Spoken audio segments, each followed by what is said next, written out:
доктор медицинских наук, профессор, главный внештатный пульмонолог Министерства здравоохранения Сооронбаев Талант Маратбекович. Джузумалиева Гульжан Сардаровна, главный анестезиолог-реаниматолог, кандидат медицинских наук. Доктор медицинских наук, профессор, заведующая кафедрой инфекционных болезней Международной высшей школы медицины Кутманова Айнура Зарылбековна, главный инфекционист Министерства здравоохранения. Мукеева Симджан Туктуровна, исполнительный директор Ассоциации групп семейных врачей семейных медсестер Кыргызстана, заслуженный врач республики. Соромбаева Надира Уразбековна, ведущий научный сотрудник Республиканского центра инфекционного контроля. И самый первый вопрос. На данный момент в Кыргызстане более 1500 уже выявлено. Как заражаются наши пациенты? Почему эта пандемия все-таки затронула Кыргызстан и что нам ждать в будущем? Ну, не мы одни в этом мире, где идет эпидемия коронавирусной инфекции. И, может быть, благодаря ранее принятой карантину, может быть, у нас ситуация немножко лучше, чем у наших соседей, у которых все-таки заболеваемость выше. Но, тем не менее, нас немножко всех беспокоит сидящих та картина, которая складывается последние несколько дней за счет наших граждан, которые приехали из разных стран и которые, к сожалению, увеличивают число инфицированных больных. Мы вроде немножко успокоились, считали, что преодолели пик и как-то ожидали лучшей динамики, но, к сожалению, жизнь диктует свое, и все наши граждане, которые приезжают из разных концов света, в частности с России, с Египта, из других стран, с Петербурга, они немножко, так сказать, испортили то ощущение радости, что у нас идет все на снижение. Почему? Потому что вы все знаете, что количество больных в последние дни существенно выросло, и если мы в апреле всего один день имели 78 выявленных больных, то вот несколько дней у нас цифры выявленных больных держатся. Ну, этому, наверное, способствует то, что немножко ослабили условия карантина с одной стороны. Первая, я сказала, причина все-таки не сколько за счет инфицированных от внутреннего контакта внутри страны показатели растут, а за счет приезжих, которые делают картину. И второе, за счет ослабления, значит, мер карантина, снятия, наверное, комендантского часа. И я думаю, что тут тоже сыграло, особенно в Нарынской области, значение то, что все-таки вот наибольшая часто распространенность коронавирусной инфекции среди населения, наверное, было связано, что все-таки кыргызы народ непослушный, как китайцы или корейцы или другая нация, и соблюдали меры личной гигиены, карантина не совсем хорошо. И, насколько я знаю, мои родственники живут в Нарыне, они говорят, мы, как всегда, ходили на Озачкан в дни Орозо, и это, наверное, сыграло тоже такую роль. Ну, а то, что очагами явились именно лечебные учреждения, это тоже настораживает и, наверное, говорит о том, что там был какой-то сбой в логистике выявления, наблюдения, ведения за этими больными. Я других причин не вижу, кроме вот тех, которые я перечислила. Я хотел бы подчеркнуть, что прежде всего наши, наверное, телезрители должны знать, что это ВОЗ определяет этот вирус как чрезвычайно опасный. То есть надо это признать, что это опасный вирус. Второе, что источником передачи является человек. То есть хозяин, где вирус поселился, и этот человек, он является источником инфекции. Поэтому почему у нас вот сейчас увеличивается количество больных? Это только потому, что не соблюдаются правила личной гигиены, не соблюдаются рекомендации по социальному дистанцированию. Как только режим послабления сделали, все, на улицу все люди вышли и общаются, уже как будто нету коронавируса. Даже можно видеть, как люди, как раньше, обнимаются при встречах. То есть, получается, мы сами виноваты в том, что вирус распространяется.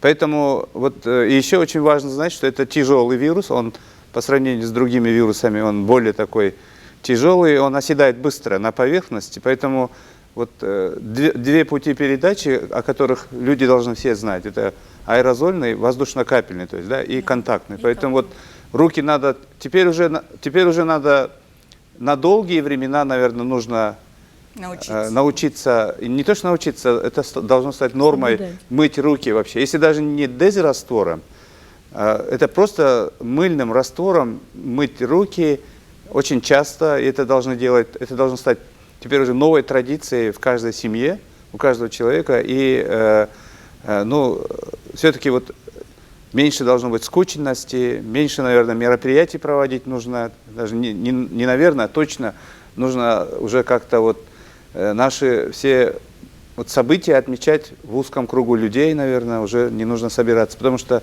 этот вирус теперь не покинет человечество, он теперь уже все останется, теперь уже останется навсегда. И ждать, что от этого вируса, что он изменит свойства свои и станет менее таким патогенным, менее агрессивным, наверное, не следует этого ждать. Если он будет меняться, то только, скорее всего, в сторону усиления своих вот таких опасных качеств. Потому что Понятно. это спасает. Айнур Зарылбековна, вот Да. Талант Маратбекович чуть-чуть затронул пути передачи. Можете более расширенно рассказать нам пути передачи, Да. как может человек заболеть, как она передается и чего нужно избегать? Да, я как раз хотела тоже уже немножечко добавить, да, информацию. Во-первых, речь идет о вирусной инфекции. Это вирус, это понятно, да, что это микроорганизм, который может жить и развиваться только в человеческом организме. Поэтому вот о путях передачи, по-моему, уже начиная с февраля месяца постоянно в средствах массовой информации все время об этом говорили, да, вот на разных уровнях, разные специалисты. То есть я думаю, что население уже само прекрасно знает.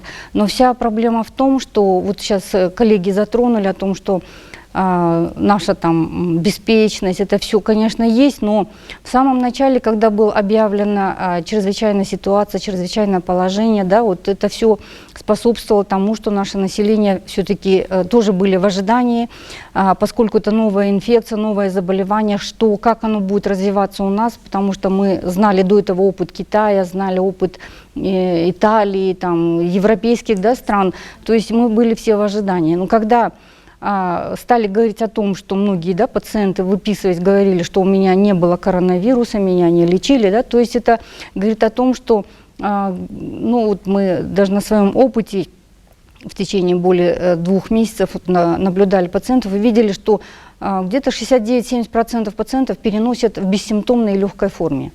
И в основном это молодые люди, где-то возраст до 30-35 лет. И поэтому вот и складывается такое впечатление, что вируса нет, либо оно вообще протекает как бы без каких-либо симптомов, и оно не представляет никакой опасности. Но вся опасность в том, что люди старшего возраста, пожилого возраста, у которых много других хронических заболеваний, у них протекает очень тяжело. И мы знаем, что на сегодняшний день у нас 16 летальных исходов именно среди лиц, у которых тяжелые сопутствующие заболевания были. Ну и о путях передачи Талант Маратбекович очень подробно сказал, да, это вот воздушно-капельный и контактный. Вот то, что Исуимжан Токторовна сказала, что собирались, там, ОЗАЧАР делали, да, дистанция менее 2 метров, это, конечно, опасно, потому что вирус очень легко распространяется от человека к человеку. Поэтому и в мире, да, ВОЗ объявила пандемию о том, что вот этот вирус очень быстро распространялся, и на сегодняшний день более чем в 200 странах в смысле инфекция, коронавирусная инфекция COVID-19 зарегистрирована, мы это все с вами знаем. Как уже сказали, мы этот коронавирус начали готовиться к коронавирусу уже в декабре месяце. Какие-то были созданы штабы, какие-то мероприятия были, но все равно люди, как показала практика, не были готовы.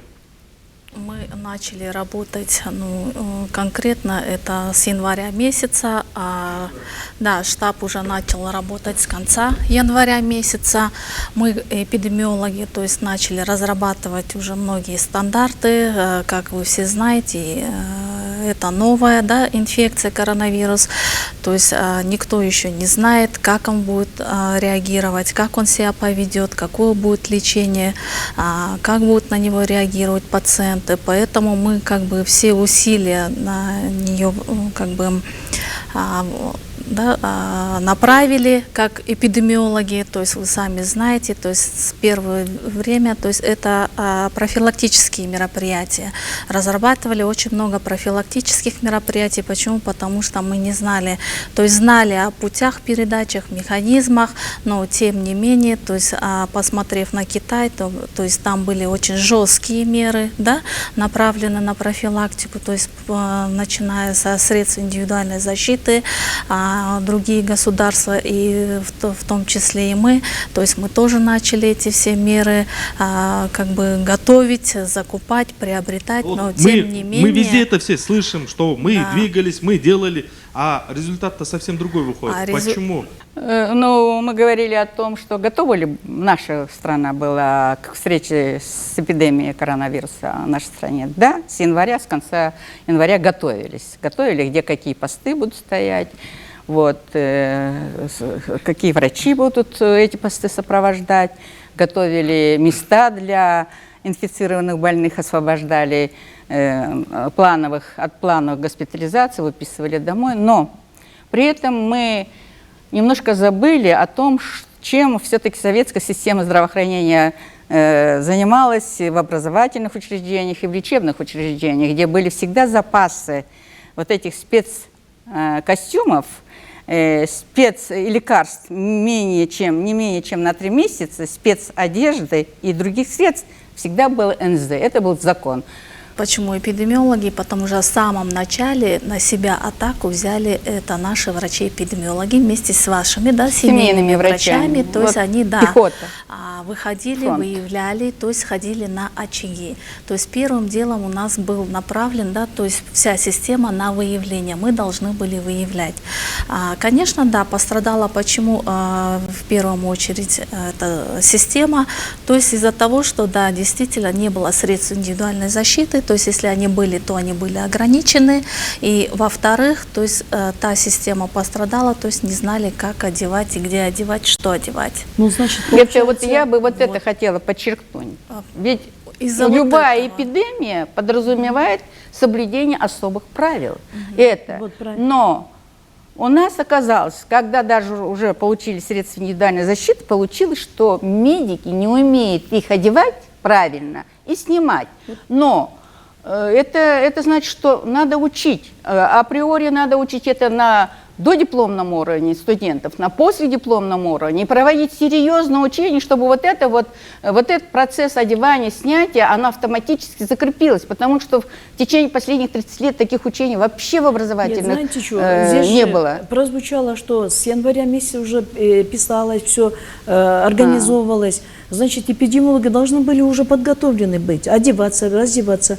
Ведь остальное уже, скажем так, медики, скажем так, мы стационары, процессы, когда уже началась эпидемия, что пандемия, все пошли, все районы уже зараженные были. Вот тогда только начали обучение КГМПК, как одевать, как раздеваться, вот это все. А ведь первичное звено в январе уже должны были обучаться и одеваться. Так в том-то и дело, что не было ни обучения, не Мне было кажется, средств даже не в индивидуальной январе, такая работа должна была проводиться на постоянной защиты. На основе. постоянной системной Неужели основе. этого не делалось? Скорее всего, делалось. Возможно, Не делалось. возможно, здесь вина Сами местного, врачи. да, местного директора, местного там, руководителя, который, возможно, не доглядел и не придал данной проблеме. Да, я хотел бы, коллеги, вот немножко в другом направлении комментарий сделать, по фактам. Ну вот, прежде всего, мы все должны знать, что это, еще раз хочу подчеркнуть, об этом все говорят, высококонтагиозный вирус. То есть вот даже когда одевают средства индивидуальной защиты, люди заболевают. То есть вот есть, видимо, вещи, которых мы не знаем, каким образом все-таки происходит заражение. Второй момент, на который я хотел обратить внимание, все-таки количество больных, заболевших у нас в Кыргызстане не очень высокое. То есть вот даже по сравнению с соседними странами, центральноазиатскими, у нас количество больных не очень высокое. То есть вот ну и вот количество умерших невысокое. Все, я к чему это, что все-таки большая работа была проведена, подготовительная. Конечно, недочеты были. И, наверное, очень важно, вот сейчас многие же говорят об уроках, анализ ситуации. То есть вот на будущее, наверное, очень важно сейчас, наверное, четко вот определить, вот на каком этапе, где вот произошел сбой, где были проблемы, что вот, например, медики начали болеть. Вот, наверное, вот сейчас фокус надо делать на то, что вот почему так получилось, что медработники, даже уже когда вроде бы все организовали, когда уже все было достаточно, вот когда уже все было, СИЗы были, все были обучены, а все равно же ведь сейчас даже вот вспышки идут. Вот в Аше 35 человек. Это опять же это вот вопрос контагиозность этого вируса. Второе, опять же, вот вопрос все-таки, наверное, такое, знаете, санитарно-гигиенические нормы, они как соблюдаются вообще, насколько вообще соблюдаются или нет, и вот вопрос все-таки противоэпидемических мероприятий. Мне кажется, вот чтобы в будущем, например, вот вторая волна, я не знаю, потом дальше как будет, мне кажется, основной упор надо делать вот на противоэпидемиологические мероприятия. То есть, это как инфекционный контроль, да, санитарно-гигиенические мероприятия. Если вот эти два вопроса будут решены, тогда я думаю, что у нас не будет распространения, мы сможем контролировать распространение инфекции. Должны решать в срочном порядке, это подготовка кадров должна быть. И я хотел бы свое личное мнение высказать, я уже говорил об этом. Вот сейчас у нас действительно врачей не хватает. Вот инфекционная больница сейчас будет закрыта, и потом будет очень большая проблема. Уже нужно будет набирать врачей из разных профильных специальностей. И кардиологи пойдут, и неврологи, и даже хирурги пойдут сейчас. Вот поэтому я думаю, что сейчас в срочном порядке нужно готовить кадры по ускоренной программе, по короткой программе. Готовить кадры. И было бы, конечно, хорошо, вот мое мнение, что нужно именно по инфекционным заболеваниям, по реанимации, по пульмонологии, по вирусологии, по эпидемиологии, надо готовить из числа выпускников определенное количество, хотя бы такую когорту, по 30, я не знаю, по 40 специалистов, прямо по такой целевой программе. И это не должно быть, вот как у нас принято, 3 года ординатуры. Это вариант одногодичной интернатуры. То есть сейчас в условиях пандемии очень гибкая система подготовки кадров должна быть. В противном случае мы можем оказаться в такой ситуации, когда все окажутся в обсервациях, врачи, кто-то заболеет, а кто-то вообще откажется работать. Но вот это заболевание которых тоже не хватает. Нет, я думаю, что можно соблюсти определенный баланс, то есть семейная медицина остается как приоритет, но я просто убежден в том, что нужно срочно готовить по короткой программе этих специалистов, потому что они должны составить эту основу кадрового потенциала. Я недавно смотрел статистику выпускников медицинских организаций. Там в основном у нас идут стоматологи, кардиологи и другие специальности. На данный момент эпидемиологи, они востребованы вообще? Как вы считаете? Вот на сегодняшний день, да, я хочу тоже присоединиться, да, к вам. У нас идет очень большая проблема, кадровая проблема, и этот вирус, да, то есть эта новая инфекция, она нам показала действительно, каких кадров у нас не хватает. У нас реально, оказывается, недостаточно эпидемиологов, они вообще, да, на спрос, на вес золота, поэтому нужно действительно повышать, наверное, потенциал и говорить, уже работать, наверное, да, с выпускниками, сейчас они все сдают экзамены, и говорить, чтобы они шли именно, выбирали эту профессию. Их же заинтересовать надо. Им надо предложить, видимо, какие-то бонусы, поддержку какую-то, бонусы без мотивации, нужны. Я согласен с вами, что эпидемиологи на сегодняшний день должны быть в числе номер 1 специалистов. Нет, это передовая, от вас зависит, от эпидемиологов. Многие, видите, даже вы, клиницисты, если честно, забыли, то есть кто стоит во главе. То есть всегда профилактика, она стояла на первом месте. Всегда. Про нас, эпидемиологов, вы, если честно, тоже забыли. Сейчас благодаря, если честно, этой инфекции, хоть вы уже знаете, кто такие эпидемиологи, что такое есть инфекционный контроль. Наконец-то научились мыть руки, обрабатывать руки. Гульджан Сардаровна, как вы думаете, наше население было готово к такой массовой пандемии? Каково была работа в укреплении здоровья, да, в профилактическом направлении? Те же самые правила: правильно мыть руки, не дотрагиваться до лица и другое. Я так думаю, знаете, вот пандемия, этот вирус сейчас у нас находится уже 2,5 месяца, как бы, да, получается, мы работаем с этими больными, и я думаю, и сейчас они не готовы, наше население. Не то, что было готово, сейчас не готовы они. И сейчас мы, 3 эксперта, вот, которым мы сейчас втроем работаем, иногда нам приходится не то что лечение, мы психологическую атаку делаем на врачей, чтобы врачи им объясняли. Потому что в регионах врачи плачут, они говорят, сами больные, население не понимает. И они должны, прежде чем лечить, уговаривать, что они больные. Поэтому, знаете, наше население абсолютно не готово. Вот знаете, мы начали немножко, наверное, задевать вопросы, что у нас как такового нет понятия общественного здравоохранения. К сожалению, у нас есть элементы. Это Республиканский центр укрепления здоровья, который, извините, ну маленький винтик, и это потенциал которого не хватает. Вы знаете, во всех развитых странах, есть страны, где нет вообще санитарной службы, но во всех таких вот, которые победили относительно эту коронавирусную инфекцию, есть страны с сильным общественным здравоохранением. Что такое сильное общественное здравоохранение? Сильное общественное здравоохранение – это организация, которая прослеживает пути распространения инфекции с одной стороны, обучает население на популяционном уровне, начиная с детского сада, школ всей страны. И вот тогда они будут знать значимость пути заражения, значимость инфекции, что такое эпидемия, как себя уберечь. Но если человек не имеет понятия, извините, мы сейчас, если нас попросить руки, у нашей интеллигенции, у нас 70% неправильно помоют руки, потому что никто ничего не учил. Это говорит о том, что нам надо в первую очередь, это, знаете, это котлован системы здравоохранения, это общественное здравоохранение, которое охватывает пути распространения инфекции, обучение населения здоровому образу жизни и обучает, как оберегать это здоровье. Потом уже идет первичка, которая, извините, на индивидуальном уровне, они как эти солдаты передовой, они всегда на переднем. Поэтому в стратегии дальнейшего развития системы здравоохранения надо акцент делать на развитие общественного здравоохранения. И не надо его придатком чего-то, кого-то держать, а должна быть мощная система здравоохранения, и это в первую очередь надо об этом подумать. И вот тогда там будут эпидемиологи сидеть, там будут сидеть вот эти наши зожевцы и так далее, плюс к тому, что у нас есть. Но пока мы вот это не сделаем, мы ни с одной инфекцией не справимся. Почему? Потому что нас нигде не учат быть здоровым. Ни в школе, ни дома папа, мама не учат, потому что они сами не обучены. В школах нету урока здорового образа жизни. Извините, даже нас, медиков, в институте не учили, как быть здоровым.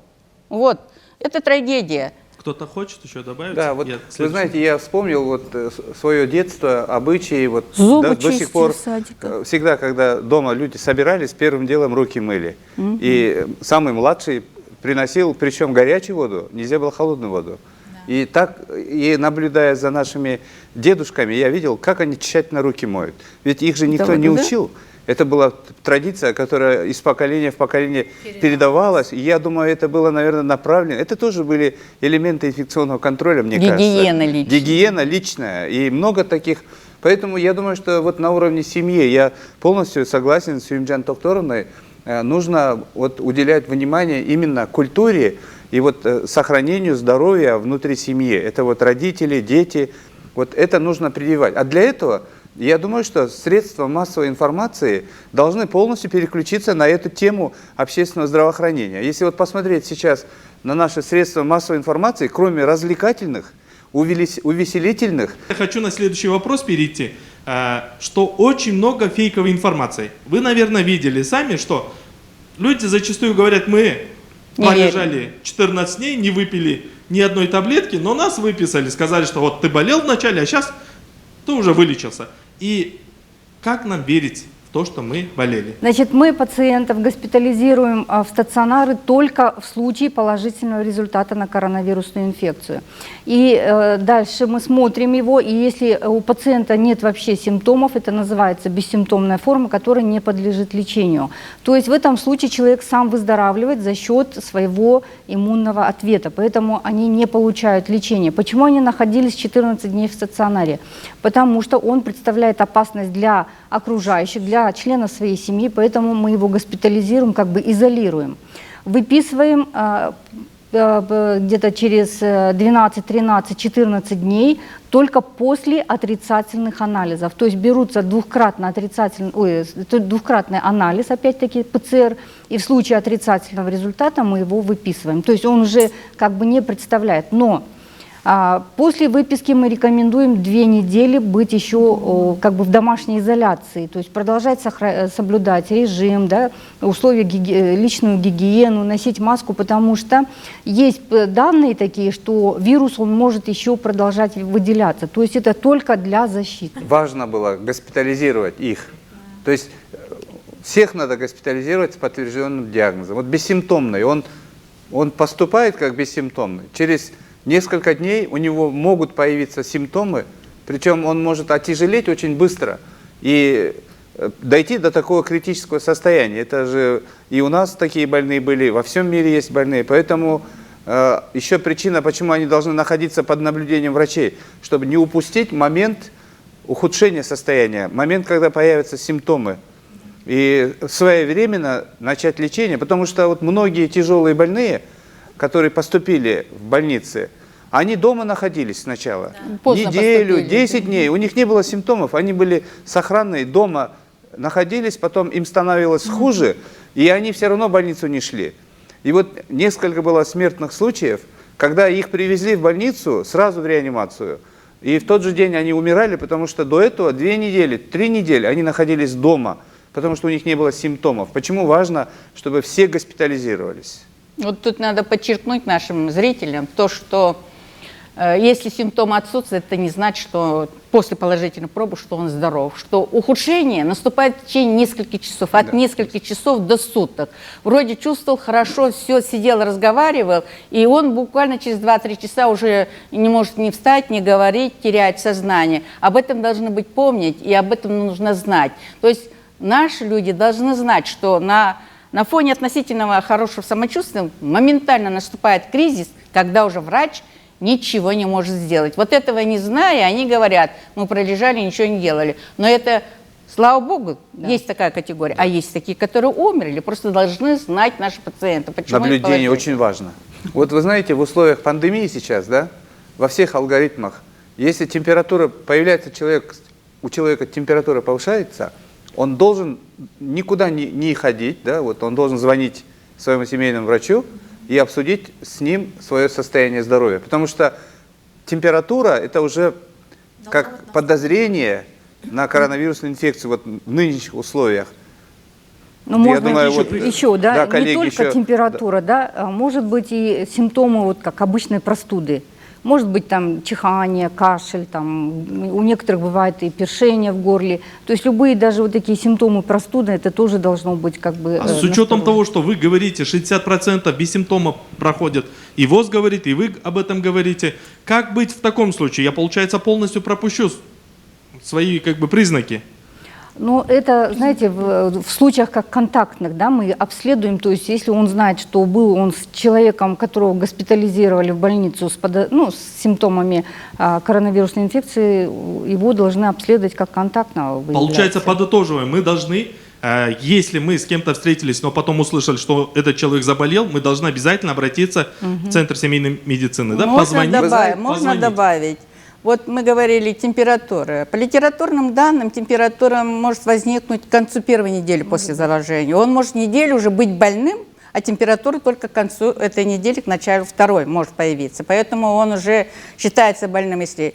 Теперь вот по литературным данным в тех странах вот потеря обоняния, вкуса являлась первым признаком для направления на анализ, на ПЦР. То есть не надо ждать, когда, извините, начнется кашель. Если потеря обоняния, потеря вкуса, это тоже очень подозрительно. Об этом наши жители тоже должны знать. Это не надо ждать температуры, когда появится. Если не ощущаешь вкус пищи, если не чувствуешь запахи, советуйся со своим семейным врачом и делай ПЦР-анализ. Это тоже очень важно. Самое главное – это самоизоляция. Продолжить вот эту очень хорошую сейчас тему, да, поскольку вот сейчас ослабили, да, все наши карантинные мероприятия, мы сейчас видим, что на самом деле все расслабились. И вот я не знаю, вот мы сейчас, может быть, и будет какой-то это вот с нашей стороны призыв к молодым людям, которые сейчас, в общем-то, в своем большинстве случаев они могут переносить бессимптомно, но вот я бы хотела их попросить, чтобы они проявили самосознание, заботу, да, о более старших людях, и то есть носили маски, если требуется, обрабатывали руки, потому что это будет забота о наших пожилых, да, вот о родителях, о бабушках, потому что для них это очень большой риск. Поэтому вот если бы именно среди молодых людей сейчас у нас поднять самосознание, вот это уважение, вот это призвать, чтобы это все-таки мы бы смогли сохранить наших бабушек, дедушек, родителей. Большое спасибо. Я хочу вернуться обратно к лечению. Вот очень много в интернете разных мнений, и многие склоняются к тому, что на данный момент нету ни лекарств от коронавируса, нету других каких-то вакцин от коронавируса. Так чем же лечат наши медики? Получается, просто они ничем не лечат, просто держат в изоляции и отпускают. Вообще, есть ли какие-то клинические протокола разработанные? Конечно, у нас в республике есть. У нас первые две версии уже давно утвержденные, да, по ним мы работаем. Сейчас у нас на этапе вот утверждения третья версия. То, что нет доказанных эффективных лекарств, да, потому что это все международное сообщество об этом говорит. Все сейчас страны в поисках, да, таких эффективных лекарственных средств, и поэтому на начальном этапе все использовали противовирусные препараты, ну, как пробные методы, да, это было все направлено на спасение пациентов. Как это не лечим? Если есть симптомы, да, если есть какие-то признаки рентгенологические, лабораторные, конечно, мы лечим. То есть мы используем препараты, да, вот по показаниям, которые необходимы. По симптомам, по патогенетически, все это у нас используется. Лечение, я так думаю, что лечение есть, и что наши пациенты лечатся. Если бы лечения не было бы, и мы не лечили бы их, у нас была бы летальность очень большой процент. За 2,5 месяца по всему миру очень много гипотез, потому что даже развитые страны не могли понять причину, что именно поражает, что происходит с болезнью, не могли понять. И гипотезы мы тоже смотрели, каждые 10, даже каждое недельное было изменение. Сейчас к концу, вот, скажем так, месяц тому назад, как бы установились симптомы и характер поведения вирусемии. И я так думаю, что мы уже как бы на эту волну мы зашли, и сейчас больные поступают, и уже знаем, какая клиника идет по анализам, и сразу принимаем меры, и я так думаю, что мы очень многих больных спасли. Я это могу открыто заявить. Вначале самые первые, когда начали госпитализировать первых пациентов с коронавирусной инфекцией, очень много было шумихи про ИВЛ-аппараты. Позже ученые мира начали говорить, что не надо, наоборот, использовать это. Как ситуация на сегодня обстоят дела? Гульджансар, да, сейчас у нас... Ну, ИВЛ – это 3 буквы, которые всех возбуждают и не знают как, и не могут понять до конца. Знаете что, когда меня пригласили, сказали, вы будете координатором, консультантом по тяжелым больным, я просто даже не подумав, сказала, ну хорошо, и все. И вернулась домой на работу. А когда начали мы работать, и мне было страшно, действительно, потому что вы сами знаете, искусственная вентиляция легких аппаратов, это очень, в нашем Кыргызстане, это большой, скажем так, вопрос и задача большая.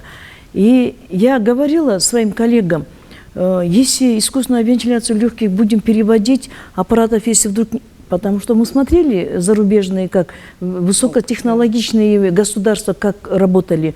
Я видела, как большие площадки, и 100, там 200 аппаратов, и больные лежат. И мне было страшно действительно. Но мы, знаете что, как-то мы пошли по путям.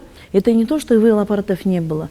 Вот я хочу заявить, что в Кыргызстане, когда мы работали, ИВЛ-аппарата хватало. И мы не нуждались. И не было вопроса, что ИВЛ-аппаратов нету. Но мы как-то пошли, возможно, пульмонолог, вот Талант Маратбекович оказался таким доктором, возможно. Я говорила, все, надо его переводить на искусственную вентиляцию. И он предлагал, давайте подождем, может быть, оксигенацию, еще литров, может быть, увеличим. Другая методику, да? Да, кислорода. это даже не международное. Мы изначально начали, это можно даже все анализировать. Неинвазивная вентиляция легких. Это называется без интубации, без аппарата, только оксигенацией. И мы действительно, Айнур Залбеком, так начали. Мы говорим 3, 4, 5, до этого доходили. И действительно, через несколько дней больные сатурацию поднимали. А как насчет лечения бессимптомных пациентов? Они находятся просто под наблюдением, потому что сегодня озвучили же, что состояние может ухудшиться, да? То есть они, находясь под наблюдением, если появятся какие-то симптомы, естественно, там будет проходить дополнительное обследование и по показаниям будет назначено лечение. Я просто хотел... Да, Гульжан Саркина. Потому что, знаете, были случаи, когда говорили, что 8 дней дома лежал больной, и все было хорошо. Если он заранее обратился бы, как бессимптомный, он бы лежал бы, и он бы под наблюдением был бы. Возможно, он не перешел бы в средне-тяжелый больной, а уже с дома поступает средне-тяжелый. Если вирусемия сильно идет, да, тогда уже через день, через 2 дня он уже крайне тяжелый, он уже кандидат на искусственную вентиляцию легких. Сейчас мы стали понимать, что больные, поступая, мы сейчас уже другие анализы сразу берем.